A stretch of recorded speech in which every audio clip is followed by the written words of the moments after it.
avant de plonger dans cette histoire incroyable, pensez à vous abonner à la chaîne et à activer la cloche. Ici, chaque récit a quelque chose à dire, et vous ne voudrez pas en manquer un seul. Quand mon fils s'est marié, je n'ai rien dit sur les 7 millions que m'avait laissé son père. Dieu merci. Je m'appelle Eleanor Mitchell, j'ai 63 ans, et pendant près de 40 ans, j'ai été l'épouse d'un homme discret, réservé, mais profondément bon, Richard Mitchell. Ce n'était pas le genre d'homme à faire de grands discours, ni à multiplier les démonstrations d'affection. Mais il avait ce regard, ce silence habité, cette façon de poser la main sur la mienne au bon moment, et dans ce geste, il y avait tout l'amour du monde. Nous avons grandi ensemble, d'une certaine manière. Nous nous sommes connus très jeunes. Moi, fraîchement sorti d'un institut de secrétariat. Lui, commençant tout juste comme comptable junior dans une petite société de placement à Charlotte. Nous n'avions rien, mais nous étions pleins d'espoir. Nous rêvions d'une petite maison, d'un jardin avec des pivoines, d'un fils qui jouerait dans les feuilles mortes à l'automne. Et la vie nous a offert cela. Pas plus. Pas moins. Une modeste maison en périphérie de Charlotte, au volet bleu pâle. Une cuisine en formica où l'on riait les soirs de pluie. Un vieux canapé qui grinçait mais qui a vu les plus beaux moments de notre vie. Daniel, notre fils unique, est arrivé comme un soleil. Richard l'adorait, même s'il ne savait pas toujours comment le montrer. Il l'emmenait à la pêche, lui construisait des cerfs-volants en silence, toujours avec cette pudeur qu'il portait comme une seconde peau. Moi, je tenais une petite boutique de fleurs et de cartes, juste au coin d'une rue commerçante. C'était mon monde, mon refuge. J'aimais composer des bouquets pour les jeunes amoureux, choisir des cartes pour les anniversaires oubliés, parler avec les anciens qui venaient simplement pour sentir l'odeur du printemps. Je n'ai jamais eu besoin de plus. Je préférais la douceur du quotidien au bruit du monde. Les choses simples. Le pain chaud, le silence du matin, le ronronnement discret de la radio dans la boutique. Et puis, un jour, Richard a commencé à tousser. Rien de grave, au début. Du moins, c'est ce que l'on croyait. Mais les examens sont venus, les mauvaises nouvelles, les mots qui font peur. Cancer du pancréas. Stade avancé. Il n'a pas pleuré. Il n'a même pas crié. Il a juste serré ma main plus fort que d'habitude. Et puis il a commencé à régler les choses. À tout mettre en ordre. Comme s'il faisait ses comptes une dernière fois. Une assurance, des mots de passe, des dossiers étiquetés. Un soir, alors que la pluie tapait doucement contre les vitres, il m'a tendu une lettre. « Tu ne le diras à personne. »« Pas même à Daniel », a-t-il murmuré. « C'est ta sécurité, au cas où la vie te tourne le dos. Utilise-la avec sagesse. Et surtout, n'attends l'aide de personne. Tu mérites d'être libre, Eleanor. » 2 semaines plus tard, il est mort. Calmement. Presque comme s'il s'était excusé de partir. Je suis restée seule, face à la lettre. Je l'ai ouverte dans notre chambre, là où l'odeur de son aftershave flottait encore. Et là, j'ai découvert son secret. Pendant des années, sans jamais m'en parler, Richard avait investi en silence. Des placements constants, sécurisés, presque invisibles. Rien de spectaculaire, mais toujours intelligent. Il avait laissé grossir un compte à l'étranger, en Russie d'abord, puis rapatrié progressivement. Une somme discrète, hors du tumulte. Plus de 7 millions de roubles, soit un peu plus de 100 000 dollars américains. Pas de quoi devenir riche. Mais de quoi changer une vie. La mienne. Je me suis assise sur le lit. J'ai laissé mes doigts glisser sur la couverture. Une étrange chaleur est montée en moi, pas de l'excitation, non. Plutôt un mélange d'admiration et de tristesse. Richard m'avait aimé jusqu'à son dernier souffle. Il m'avait protégé. Préparé. Mais j'ai refermé la lettre, et je n'ai rien dit. Pas à Daniel. Pas à mes rares amis. Pas même à la banque du quartier. Et, avec le recul. Dieu merci. Quand Daniel m'a annoncé qu'il allait épouser Mélissa, j'ai souri. Un sourire doux, un peu crispé peut-être, mais sincère. Mon fils rayonnait. Il parlait d'elle avec cet éclat dans les yeux qu'on ne peut pas feindre. Et moi, comme toute mère, je n'ai voulu voir que le bonheur. Même si, au fond, une voix en moi chuchotait déjà un avertissement, presque imperceptible. Je ne connaissais pas vraiment Mélissa. Je l'avais croisée 3 ou 4 fois, toujours brièvement. Elle était polie, bien coiffée, élégante. Mais aussi froide, comme si chaque geste de gentillesse était une obligation sociale, jamais un élan sincère. Son sourire n'atteignait pas ses yeux. Et dans ces silences, il y avait quelque chose d'inconfortable. Une distance. Peut-être même, un jugement. Mais je ne voulais pas juger trop vite. Je me suis rappelé que moi aussi, jeune épouse, j'avais été sur la défensive face à ma belle famille. Alors j'ai prié. Pas pour que Mélissa m'aime, je n'en attendais pas tant, mais pour qu'elle aime véritablement Daniel. Qu'elle prenne soin de lui comme j'aurais voulu qu'on prenne soin de moi. Mais les préparatifs du mariage ont très vite planté le décor. J'étais là, bien sûr. Invitée. Présente physiquement. Mais jamais vraiment consultée. Dès la première réunion avec les organisateurs, Mélissa et sa mère ont pris les rênes. Elles avaient déjà tout planifié, du menu à la couleur des serviettes. Je n'étais qu'un témoin muet, à qui l'on demandait tout juste un sourire et une approbation silencieuse. Oh Éléanore, on a pensé que tu pourrais t'occuper des compositions florales pour la table des enfants, tu t'y connais tellement en fleurs, n'est-ce pas? Ce ton faussement aimable, condescendant. Comme si ma boutique de fleurs ne valait pas leur traiteur étoilé. Les semaines ont passé, et je me suis effacée. Non pas par faiblesse, mais parce que je refusais de faire de ce moment un champ de bataille. Daniel ne voyait rien. Il souriait, répétait à quel point Mélissa était formidable, à quel point sa mère était impliquée. Il était heureux. Et j'aurais tout sacrifié pour qu'il le reste. Mais l'effacement a un coût. Et ce coût, je l'ai payé le jour du mariage. Ils avaient choisi une villa somptueuse, dans les collines. Un lieu hors de prix, étincelant de luxe et de froideur. Rien ne ressemblait à notre famille. Tout était trop lisse, trop blanc, trop silencieux. Comme un décor de cinéma où je n'étais qu'une figurante. À mon arrivée, personne ne m'a accueilli. Une hôtesse m'a tendu un badge avec mon nom mal orthographié. Je me suis habillée seule, dans une salle froide, pendant que la famille de Mélissa buvait du champagne dans la suite nuptiale. Quand l'heure du dîner est venue, j'ai cherché ma place. Et je l'ai trouvée, tout au fond. Une table coincée près de la porte de service, juste à côté de la cuisine. On y avait placé les amis lointains, les enfants bruyants, et moi. La mère du marié. On m'avait reléguée au rang de figurante gênante. Puis, le clou de l'humiliation, le repas.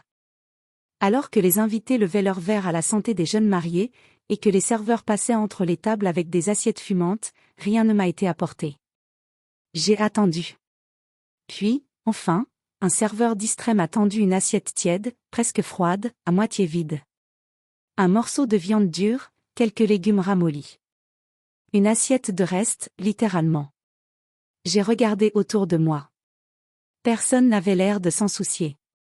Pas même Daniel, qui riait au bras de Mélissa, au centre de la pièce, sous les flashs. Je n'ai rien dit. Je n'ai pas pleuré. Je n'ai pas protesté. Mais j'ai vu. J'ai vu la hiérarchie invisible qu'ils avaient construite. J'ai vu ma place réelle dans leur monde, une survivance discrète, à respecter tout juste pour les apparences. J'ai vu que mon amour de mère n'était plus un socle, mais un souvenir qu'on croyait dépassé. Et à ce moment-là, quelque chose en moi s'est figé. Mais aussi, quelque chose s'est réveillé. Une lucidité. Une force. Un déclic. Et j'ai compris. Les semaines qui ont suivi le mariage ont été étrangement silencieuses. Un silence lourd, sourd, comme une nappe de brouillard qui s'installe sans prévenir. Daniel ne m'appelait plus. Il disait être occupé. Toujours occupé. Des réunions tardives, des week-ends réservés, des projets de couple. Chaque excuse sonnait comme un clou supplémentaire planté dans le cercueil d'un lien que je croyais pourtant indestructible. Au début, j'essayais de comprendre. Je me disais qu'il avait besoin de temps, que la vie de jeune marié prenait le dessus, qu'il reviendrait. Je cuisinais ses plats préférés, au cas où il passerait. Je gardais la lumière allumée le soir, dans l'espoir qu'il appelle. Je me trouvais des raisons de ne pas m'inquiéter. De ne pas souffrir. Mais les appels sont devenus rares, puis espacés de plusieurs semaines, puis inexistants. Et un matin, alors que je venais de refermer la boutique pour la pause déjeuner, j'ai reçu un message de Mélissa. Simple, direct. Cruel dans sa politesse feinte. Merci de ne pas passer à l'improviste. On a besoin de notre intimité. Pas un bonjour. Pas une formule de respect. Juste une mise à distance sèche, comme si ma simple existence était une intrusion dans leur bulle. Je suis resté figé devant l'écran. Puis j'ai simplement posé le téléphone, lentement, sur le comptoir. Je n'ai pas répondu. À la place, j'ai souri. Tristement. Un sourire amer, creux, mais apaisé. Comme si quelque part, je venais d'atteindre le fond, et qu'il ne me restait plus qu'à remonter. Mes journées étaient devenues mécaniques. J'ouvrais la boutique à 8 heures, j'arrangeais les fleurs, j'accueillais les clients avec des sourires polis. Mais à l'intérieur, je me fanais. Le soir, je rentrais seule, dans cette maison trop grande, où chaque pièce me rappelait Richard. Le fauteuil où il lisait. La table où il écrivait ses contes. L'odeur de son vieux manteau que je n'arrivais pas à donner. Je me nourrissais peu. Je parlais peu. Je survivais. Et puis, un soir d'hiver, alors que la pluie tambourinait contre les vitres et que je cherchais du réconfort dans les tiroirs de notre vie passée, je suis tombée sur une vieille boîte à biscuits rouillés.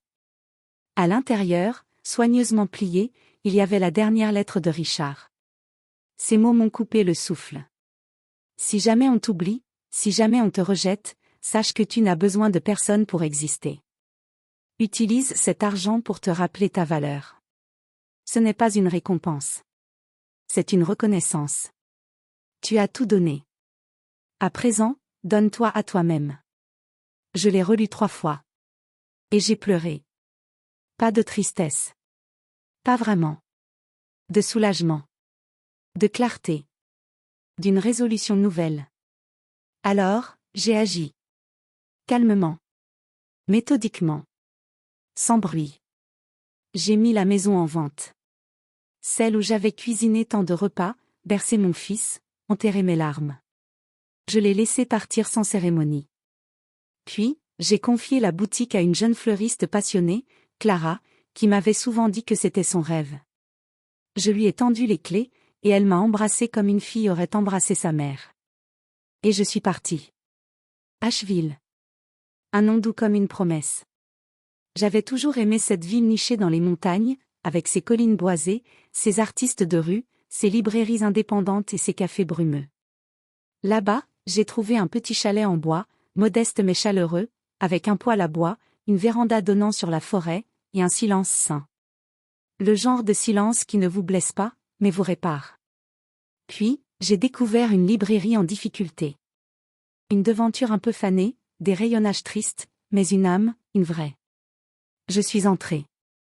J'ai senti l'odeur du vieux papier et de l'espoir abandonné. Et j'ai su. J'ai investi. Je l'ai racheté.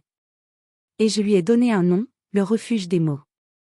J'y ai mis des fauteuils moelleux, des coussins brodés à la main, une machine à thé, des lampes chaudes. J'ai laissé entrer les gens, les silences, les histoires. J'ai recréé une maison. Une vraie. Une maison de mots, de chaleur, de présence. J'ai recommencé à écrire. À écouter. À aimer ma propre compagnie. Les gens venaient, s'installaient, parlaient, lisaient, oubliaient leurs peines. Et moi, je vivais.